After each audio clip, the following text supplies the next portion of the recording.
ప్రియుడు చనిపోతే ప్రియుడు దక్కలేదని ప్రియురాలు చనిపోతుంది. పెద్దలు అంగీకరించలేదని కలిసి బ్రతకలేమని ఆత్మహత్యలు చేసుకున్న జంటలు కూడా ఉన్నాయి. ఒక లైలా మజ్ను, రోమియో జూలియట్, దేవదాసు పార్వతి ఇలా ప్రేమ కోసం చనిపోయిన వారి గుర్తుగా ఫిబ్రవరి 14న ప్రేమికుల రోజు జరుపుకోవడం మనం చూస్తాం. ఇక ఆ రోజున ప్రేమ గురించి ఏ ప్రేమికుడిని కదిలించినా ప్రేమలో పిహెచ్డి చేసిన వాడిలాగా చెప్తాడు.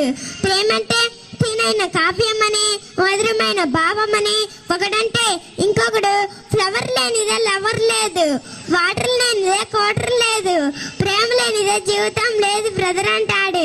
మరొకరిని ప్రేమ గురించి అడిగితే ఉన్నవాడు ఐఫోన్ కొనిస్తాడు, లేనివాడు ఐస్ క్రీమ్ తినిపిస్తాడు, కాసులున్నాడు కార్లో తిప్పుతాడు, పైసలు లేనాడు పానీపూరి తినిపిస్తాడు. ప్రజెంటేషన్ లోనే తేడా, ప్రేమలో కాదంటాడు.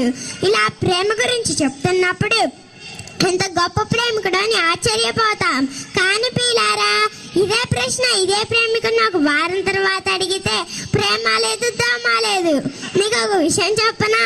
పొగ తాగుట, మద్యం సేవించుట, అమ్మాయిని నమ్ముట ఆరోగ్యానికి హానికరం అంటాడు.